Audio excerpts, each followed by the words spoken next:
96.3 FM, The Source. All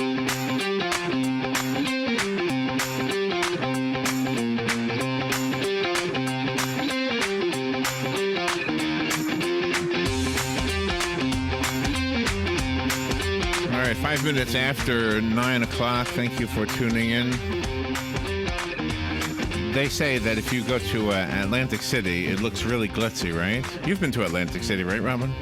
And they say if you just walk a few blocks away from the shore, you're going to run into a neighborhood that's pretty impoverished, right? It's true. It's weird. It's weird, and that's not so unusual. Just look at the border over oh my gosh. El Paso, is that where it is? Yeah. Where you can actually see the Mexican side of the border, and the line divides poverty from not so bad, you know? Mm-hmm. What is the difference? What is the relationship between poverty and freedom? We have a book called Poverty and Freedom, Case Studies on Global Economic Development. I'm curious what the studies reveal, so let's find out now from the author. Matt Warner is on the phone. He's an editor and president of Atlas Network, which is a nonprofit organization committed to advancing freedom and economic opportunity. Matt, what an honor to have you on the show. Good morning, sir. Good morning. Thank you for having me. You're welcome. Where are you? Where are you calling from? I'm calling from just outside D.C. in Arlington, Virginia.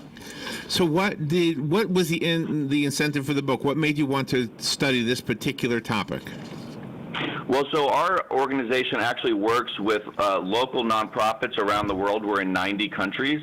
And so we started to see a pattern where they were coming up with solutions that made a difference to give economic opportunity on the ground where they lived. And we wanted to share that message around the world because around this time of year, of course, we are all pretty generous when it comes to meeting the needs of those in poor places, like feeding the hungry, housing the homeless. But these are solutions that have lasting effects in terms of changing the economic environment towards economic progress around the world permanently. Okay. So did the think tanks that you talk about in the book come up with solutions that were along the lines of the parable or the whatever they can call that thing where it says you teach a man to fish? Was that the solution right there? Well, that has an interesting twist to it, actually, in the application today, because it is insightful to think about the difference between giving a fish and teaching a man to fish. But in a lot of these countries, there are people who, they don't have a lack of talent or initiative. It's that the environment, the rules, the government policies are so bad, they make it impossible to get ahead. So just removing those, people will flourish on their own. And is that why we see so much poverty in Cuba, for example? Absolutely. I mean, there's a direct relationship between how constraining a government is in terms of trying to design and make all the rules for the economy instead of just letting people be free and pursue their own prosperity on their own. Right. Does well, tell me about some of the examples in the book, since we have such a short interview. Sure. So one of the more striking examples in Burundi in Africa, this is a country that is very poor and has actually a pretty authoritarian government. But there is a think tank there who tried to change the narrative by saying, let's make it easier for people who appear poor to but have little businesses like street vendors, or they sell some products out of the back of a shop. Make it easier for them to get registered and to get licensed. So before, you had to pay an extraordinary amount of money to the government and probably bribe someone just to be a legitimate business. They made it cheaper and easier, and then they saw a 49% increase in the number of legal businesses in the country. And that's what this is about. It's about making it legal to pursue your own dream.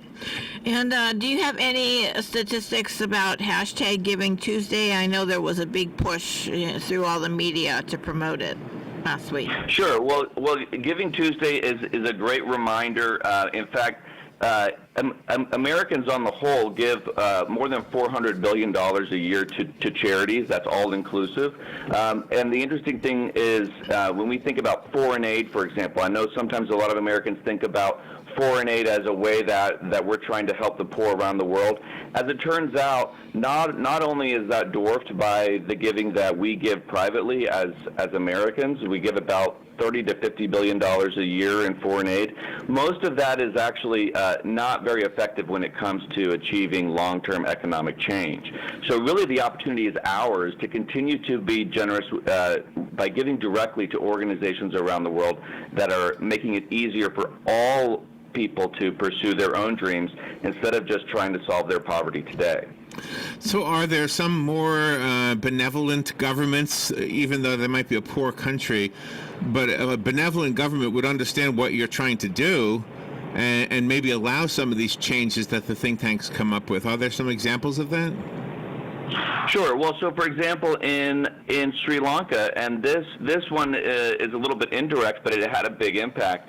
Our partner there, a think tank in Sri Lanka, convinced the government to remove a tariff on sanitary napkins because they realized that after doing a survey among women and girls that in many rural areas, the tariff on sanitary napkins made them too expensive for most people to be able to buy them. And so women and girls were missing work and school and sometimes dropping out entirely. And so they were able to share this narrative and say, look, if you want inclusivity, if you want economic prosperity, we can't have all these barriers that keep people down. Yeah, oh, that is a good example. Okay, and would there be an example of a government that was not benevolent and was not listening to the thing? So the thing that would boggle my mind is why would a government be against anybody doing well? Because ultimately everybody does better. Well, politics includes a lot of things, right? So there are always constituencies that stand to lose. For example, a partner of ours in Argentina had to fight hard to eliminate a tariff on computers and laptops. And the reason why they had to fight hard is that there were local Argentinian companies who were benefiting from that tariff. It was protecting them from having to compete, and so they were able to charge higher prices. Once they eliminated that tariff, prices had to come down. So there's always whenever you have these government policies, someone is benefiting somewhere, and it creates some tension in order to get change to occur. You also speak about life after prison.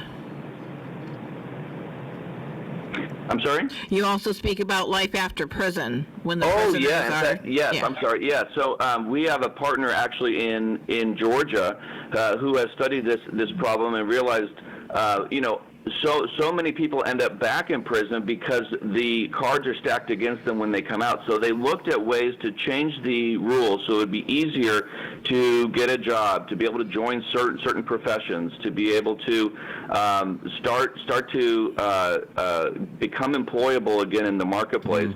And it's having a big effect. It's very expensive to just house people in prisons who might otherwise be productive members of society if we just didn't have so many rules, intentionally or unintentionally, that make it hard for them to exercise freedom and get ahead. Very interesting study, and I think the example you just gave shows that this is not just other countries. We have some of these circumstances in our own country. Well, you're getting really good reviews on Amazon. I appreciate you coming on the air to talk about this. I love the subject. I love the fact that you're talking about it. I think it'll make the world a better place. I never have great expectations for most books, but this one seems to be hitting the target. Give me some information on how to get the book. I found it on Amazon, but besides that. Yeah, so in addition to finding the book on Amazon, you can go to povertyandfreedom.org, where you can read more of these kind of case studies. We've done a lot of videos telling the stories of people whose lives have changed around the world, and you can also look at a directory of some of the think tanks around the world that are doing this kind of work. And if anyone listening is interested in complementing some of the charity that they're doing today in terms of helping someone in need with charity that helps to make lasting change, they can go online and see what else is out there, and we welcome them to it. Good job. I'm looking forward to learning more about the Atlas Network. Is that information on that website also? Yes, it is. You can either go to atlasnetwork.org to learn about our organization, or you can go to povertyandfreedom.org, and both link to each other. Okay. Well, absolutely amazing little tiny interview here. Matt, thank you for being on the show with us today. Good luck with everything. Thank you, Larry. I appreciate you having me. You're welcome. We'll be right back.